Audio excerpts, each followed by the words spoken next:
Assalamualaikum warahmatullahi wabarakatuh. Perkenalkan, nama saya Satria Agung Amnazir. Saya merupakan mahasiswa di jurusan Ilmu Kelautan Fakultas Kelautan dan Perikanan Universitas Syahkuala. Pada kesempatan kali ini, saya akan menjelaskan 4 dasar yang harus diketahui oleh seorang penyelam. Yang pertama itu, saya akan menjelaskan tentang alat skin dan alat scuba. Yang kedua, saya akan menjelaskan tentang 4 teknik fin swimming. Yang ketiga, saya akan menjelaskan tentang teknik manuver dari gaya duck dive, jackknife, dan tube dive. Dan yang terakhir itu yang keempat, saya akan menjelaskan tentang teknik mask cleaning dan 5 teknik entry. Langsung saja yang pertama, saya akan menjelaskan langsung mengenai tentang alat skin dan alat scuba. Nah, di alat skin itu biasanya terdiri dari 3 alat. Yang pertama itu ada masker seperti ini. Soalnya itu ada snorkel ini. Dan satu lagi itu ada fin atau kaki katak yang digunakan untuk mendayung pada saat kita menyelam. Nah, yang pertama saya akan menjelaskan tentang fin.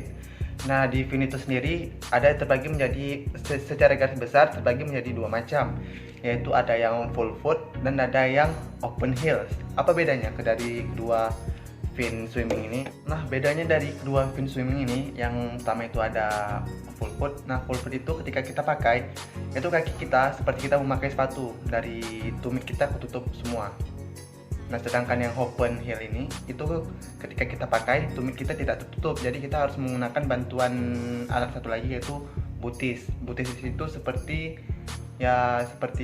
sepatu pacok orang yang ke sawah itu. Ya, kita memakai sepatu itu dulu, baru kita memakai fin yang open heel. Nah, seperti itu. Itulah perbedaannya. Nah, selanjutnya saya akan menjelaskan tentang snorkel. Nah, bentuk snorkel itu kurang lebih seperti ini. Ini terdapat juga bagian-bagiannya. Yang pertama itu, ini ada bagian yang melengkung ini namanya moncis, bagian yang kita masukkan ke dalam mulut. Soalnya itu ada ini katup kuras bawah. Soalnya itu ada shock holder, ini fungsinya untuk mengaitkan snorkel dengan kacamata. Nah, dikaitkan dengan tali ini yang kita masukkan, terus kita ikat biar mereka menyatu. Langsung di atas, yang paling atas itu ini ada katup kuras atas, dan yang ini itu adalah merupakan batang snorkel. Nah, selanjutnya saya akan menjelaskan tentang masker yang digunakan pada saat snorkeling atau menyelam. Nah, bentuknya itu seperti ini. Ini ada bagian-bagiannya lagi.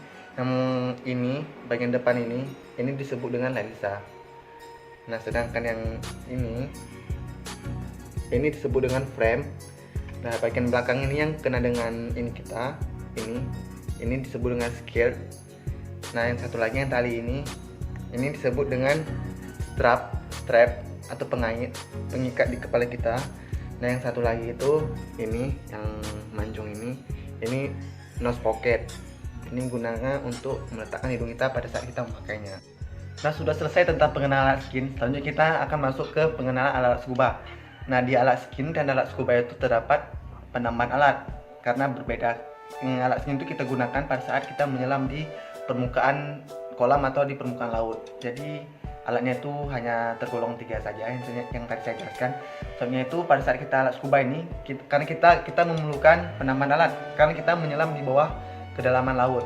Jadi kita perlu penambahan alat. Pertama itu ada penambahan alat yang namanya buoyancy control device. Nah, apa itu fungsi dari buoyancy control device? Fungsi dari buoyancy control device itu adalah mengatur udara yang masuk ke dalam dan meningkatkan daya ampung seseorang. Begitu juga sebaliknya, jika seorang penyelam ingin menyelam kedalaman, maka ia hanya perlu mengeluarkan udara yang berada di dalam BCD-nya. Nah, di bagian-bagian BCD ini terdapat di bagian depan dan bagian belakang. Di bagian depan itu terdapat selang inflator. Nah, selang inflator itu berfungsi sebagai penghubung antara BCD dengan regulator. Soalnya itu ada buckle. Buckle itu seperti pengait yang digunakan oleh seorang penyelam agar pada saat menggunakan BCD-nya itu dia terasa nyaman dan sudah pas di badan dia. Soalnya itu di bagian depannya itu ada yang namanya pocket. Nah, pocket ini berfungsi untuk menyimpan alat-alat yang diperlukan pada saat menyelam. Nah, misalkan kita tuh ingin menyelam, ingin meneliti bagian-bagian bawah laut dan ingin mencatat hasil-hasil penelitian kita. Nah, kita dapat menyimpan, misalnya itu ada pensil atau alat-alat lainnya yang kita bawa pada saat menyelam, kita dapat menyimpannya itu di pocket. Nah, selanjutnya itu di bagian belakang BCD itu ada bagian katup kuras kanan atas dan katup kuras kanan bawah. Dan yang terakhir itu ada yang namanya tuh bakel tabung. Nah, apa fungsi bakel tabung? Bakel tabung ini berfungsi untuk meletakkan tempat tabung pada saat kita menyelam. Itu posisinya di belakang. Nah, selanjutnya saya akan menjelaskan tentang alat scuba yang kedua, yaitu ada regulator. Nah, di regulator itu terbagi lagi bagian-bagiannya. Yang pertama itu ada first stake, terus ada kran, dan ada dust cover. Nah, fungsi dari dust cover itu adalah untuk melindungi first tank agar terhindar dari debu, agar selalu terjaga. Nah, di regulator ini terbagi lagi menjadi dua bagian, yaitu ada low pressure dan ada high pressure. Nah, di low pressure ini terbagi lagi menjadi dua macam, yaitu ada primary second stack dan alternative second stack. Apa itu primary second stack dan alternative second stack? Nah, primary second stack adalah selang yang kita gunakan pada saat kita menyelam. Selang yang kita masukkan ke mulut, bukan selang sih, itu di ujung selangnya itu berbentuk seperti selang pada tabung yang ada bulatnya, itu yang kita masuk ke mulut, itu namanya octopus yang kita masuk ke mulut. Nah, di octopus itu terdapat bagiannya lagi, itu ada klep. Nah, selanjutnya primary second stack itu alternative second stack itu merupakan alat yang cadangan apabila terjadi gangguan pada body kita. Nah, misal body kita nih ada gangguan pada pada regulatornya pada saat menyelam. Nah, kita dapat menggunakan atau membantunya dengan alternatif second stack ini. Jadi dia tetap dapat bernafas pada saat menyelam. Nah, primary alternatif second stack ini biasanya tuh berwarna terang. Ada yang berwarna kuning, ada yang berwarna biru, ada yang berwarna merah atau oranye. Pokoknya alternatif second stack ini selalu berwarna terang. Nah, selanjutnya itu ada di bagian high pressure. Nah, di high pressure ini terbagi menjadi dua. Itu ada selang inflator. Selang inflator adalah selang yang menghubungkan antara si regulator dengan si tabungnya.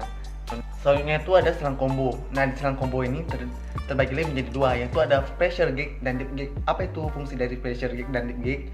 Fungsi dari pressure gauge ini adalah untuk melihat tekanan udara yang tersisa di dalam tabung kita. Nah, kita dapat melihatnya itu di pressure gauge. Bentuknya itu seperti jam bulat-bulat gitu. Selanjutnya itu ada deep gauge. Deep gauge itu berfungsi untuk melihat seberapa dalam kedalaman yang sudah kita menyelam. Nah, kita dapat melihatnya di deep gauge. Nah, selanjutnya itu ada alat scuba wake dan bell. Nah, biasanya itu ketika memakai BCD daya apung manusia pada saat menyelam itu akan berkurang. Nah, fungsi dari wake dan bell ini adalah untuk menjaga keseimbangan tubuh seorang penyelam pada saat melakukan penyelam, agar tubuhnya itu tetap berseimbang di dalam air. Yang terakhir itu di alat scuba ada tabung. Nah, di tabung itu terbagi lagi, di bagian atasnya itu ada keran dan ada valve. Nah, ukuran tabung itu berbeda-beda. Biasanya disesuaikan ketika kita membutuhkannya itu untuk apa. Nah, semakin lama kita di dalam air, maka ukuran tabung atau ukuran oksigen yang di dalam tabung itu harus semakin banyak supaya tidak terjadinya kehabisan udara pada saat kita menyelam. Nah, ukuran tabung itu disesuaikan kebutuhan oleh seorang penyelam itu, lama atau tidaknya dia di dalam air. Sudah selesai tentang penjelasan alat skin dan alat scuba. Selanjutnya saya akan menjelaskan tentang fin swimming. Nah, apa itu fin swimming? Fin swimming adalah salah satu gerakan kayuhan kaki dengan menggunakan fin atau kayu ketak. Nah, fin swimming terdiri dari 4 gaya. Yang pertama itu ada gaya free kick, terus kedua ada frog kick, yang ketiga ada ski short, dan yang keempat itu ada back kick. Nah, yang pertama saya akan menjelaskan tentang free kick. Nah, teknik gaya fin swimming yang free kick itu posisi tangan kita itu seperti posisi siap di tempat di belakang seperti ini. Nah, sedangkan kayuhan kakinya itu seperti kayuhan gaya bebas. Nah, posisi masker kita tuh berada di setengah di dalam air dan setengah di luar. Selanjutnya itu ada gaya frog kick. Nah, gaya frog kick dengan free kick ini hampir sama, hanya bedanya itu hanya saja di kayuhan kakinya. Di frog kick ini kita menggunakan kayuhan kakinya itu seperti kayuhan gaya gaya dada, tapi kakinya itu tidak terlalu dibengkokkan habis, cuman dibuka tutup doang, cuman dibuka tutup seperti itu aja. Nah, yang ketiga itu ada gaya teknik fin swimming yang namanya tuh ski shore. Nah, gerakannya itu posisi ban kita itu miring setengah di dalam air, miring. Nah, tapi tangannya itu satu di belakang seperti ini dan satu lagi itu depan untuk safety. Nah, kayuhan kakinya itu seperti kayuhan gaya bebas. Ini gaya fin swimming yang ski shore ini digunakan untuk menelusuri lereng-lereng yang ada di pinggir-pinggir. Nah, selanjutnya itu yang terakhir itu ada gaya teknik fin swimming yang namanya tuh back kick. Nah, contoh gerakan back kick itu kita berenang ke belakang tapi dengan posisi duduk. Dengan posisi tangan satu di belakang, posisi seperti ini, dan satu lagi itu seperti ini untuk safety. Nah, gerakan kakinya itu seperti gerakan kaki bebas juga, kita mendayung. Sudah selesai tentang menjelaskan 4 teknik fin swimming. Selanjutnya saya akan menjelaskan tentang 3 teknik manuver, atau yaitu ada teknik manuver duck dive, terus ada yang kedua itu tuck dive, dan yang ketiga itu ada jackknife. Nah, yang pertama saya akan menjelaskan tentang teknik manuver duck dive. Nah, di teknik manuver duck dive ini posisi badan kita tuh di atas air itu rata semua, lurus dengan posisi tangan seperti ini.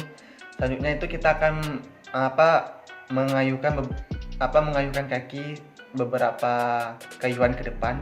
Selanjutnya kita akan langsung memasukkan kepala kita ke dalam laut dengan posisi badan itu sudah dengan posisi kepala masuk duluan, terus badan kita sudah masuk dalam air kurang lebih 90 derajat. Selanjutnya baru kita mengangkatkan kaki kita ke atas untuk agar tubuh kita mudah masuk ke dalam air dan menggunakan satu kayuhan ke dalam. Selanjutnya pada saat kita keluar dengan menggunakan teknik duck dive itu posisi tangan kita itu safety, posisi tangan safety yang ke atas gini, kita keluar dengan posisi tangan seperti ini. Selanjutnya itu ada gerakan teknik manuver tuck dive. Nah, gerakannya ini hampir sama dengan duck dive. Tuck dive ini hanya saja langsung masuk ke dalam, tidak badan kita tidak di atas air lagi, kita berdiri, kita mengapung di atas air, terus kita langsung masuk ke dalam air dengan posisi kepala juga duluan. Itu saja perbedaannya yang saya lihat dari video. Terus ada yang terakhir itu ada gaya jackknife. Nah, gaya jackknife ini perpaduan antara teknik manuver dengan teknik fin swimming yang free kick. Kita menggunakan pertama itu gaya teknik manuver untuk masuk ke dalam air. Soalnya itu apabila sudah sampai di dasar laut atau bukan di dasar laut atau di dasar laut, kita menggunakan gaya free kick dengan posisi tangan kita itu safety ke depan.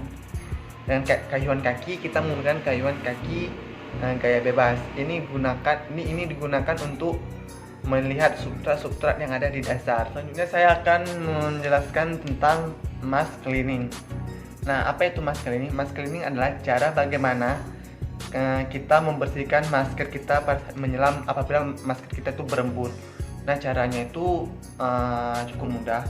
Yang pertama itu apabila pada saat kita menyelam kacamata kita berembun, kan kita nggak mungkin naik ke atas laut lagi untuk membersihkan kacamata atau masker kita pada saat kita menyelam. Caranya itu cukup mudah. Pertama kita hanya tinggal membuka bagian atas ini sedikit saja untuk memasukkan air, untuk membersihkan embun-embun yang ada di dalam masker. Soalnya sesudah airnya masuk ke dalam masker, kita cukup menghirup udara lalu membuangnya lewat hidung. Nah, tinggal dibuka bagian bawah, tapi di atasnya ini ditutup, buka bagian bawah, dan kita sekalian membuang udara dan air-air yang di dalam masker ini itu bakal keluar, dan embun-embun yang di dalam masker itu bakalan hilang juga dengan sekalian perginya air yang ada di dalam masker. Jelaskan tentang teknik entry. Nah, apa itu teknik entry? Teknik entry adalah teknik dasar untuk masuk ke dalam air yang harus diketahui oleh seorang penyelam. Nah, di teknik entry ini terbagi menjadi 5 gaya. Yang pertama itu ada giant step, yang kedua itu ada jump entry, yang ketiga itu ada forward roll, yang keempat itu ada back roll, dan yang terakhir itu ada sinking entry. Nah, apa perbedaan dari 5 teknik entry ini? Saya akan menjelaskan. Yang pertama itu mengenai tentang giant step. Nah, di teknik entry giant step ini posisi kita itu tinggal berdiri, tapi kaki kanan kita yang melangkah dulu ke depan dengan posisi tangan satu di sini dan satu lagi itu di belakang. Nah, satu kaki kita yang duluan masuk ke dalam air. Nah, yang kedua itu ada teknik jump entry. Bagaimana cara melakukan teknik jump entry? Nah, teknik jump entry itu kita hanya tinggal melompat saja ke dalam air dengan posisi tangan satu di sini di snorkel atau di selanjutnya itu tangan lagi di belakang di sini. Nah, kita tinggal melompat saja ke dalam laut atau ke dalam air dengan posisi kaki melompat bersamaan atau mirip dengan pocong melompat. Nah, seperti itu kita langsung masuk ke dalam air. Soalnya itu yang ketiga itu ada forward roll. Nah, teknik entry forward roll ini itu gerakannya itu seperti kita sedang sujud. Posisi kita itu seperti mencium lutut dengan posisi tangan satu di sini dan satu di sini. Nah, kita langsung kepala kita itu mencium lutut dan setelah itu langsung masuk ke dalam air dengan posisi yang pertama masuk itu adalah bagian kepala kita dulu ke dalam air. Selanjutnya itu yang keempat itu ada teknik back roll. Nah, teknik back roll ini cara melakukannya itu kita membelakangi bagian laut atau bagian kolam. Nah, tekniknya itu kita cukup membelakangi saja. Terus tangan kita seperti gaya-gaya lainnya, satu di belakang sini, satu lagi tangannya itu untuk belakang sini. Nah, kita badan yang pertama masuk dalam air itu adalah bagian belakang kepala. Nah, kita cukup masuk langsung ke dalam air. Selanjutnya itu ada yang terakhir itu teknik entry yang namanya tuh sitting entry. Nah, di sitting entry ini itu tekniknya memiliki 5 hitungan. Yang pertama itu hitungan pertama kita posisi siap itu kita duduk misal di atas kapal atau di atas boat kita duduk. Nah, hitungan kedua itu tangan kanan kita ke tangan kiri. Nah, yang hitungan ketiga itu posisi kita itu sudah membelakangi posisi kita sudah membelakangi laut. Nah, kita sudah membelakangi laut. Nah, yang keempat itu kita sudah bersiap-siap ingin masuk ke dalam laut atau ke dalam kolam. Nah, yang kelima itu kita langsung melepaskan tangan kita dari tempat kita pegangan dan masuk langsung ke dalam air. Itu yang dapat saya sampaikan. Apabila masih ada kesalahan dan kekurangan, saya mohon maaf. Dan saya ucapkan terima kasih kepada kakak-kakak ODC dan abang-abang ODC yang sudah memberikan kami materi selama perkuliahan daring ini. Saya sangat berterima kasih. Dan saya mau pamit undur diri. Apabila ada kesalahan dan kekurangan, saya mohon maaf. Wabillahi taufiq wal hidayah. Wassalamualaikum warahmatullahi wabarakatuh.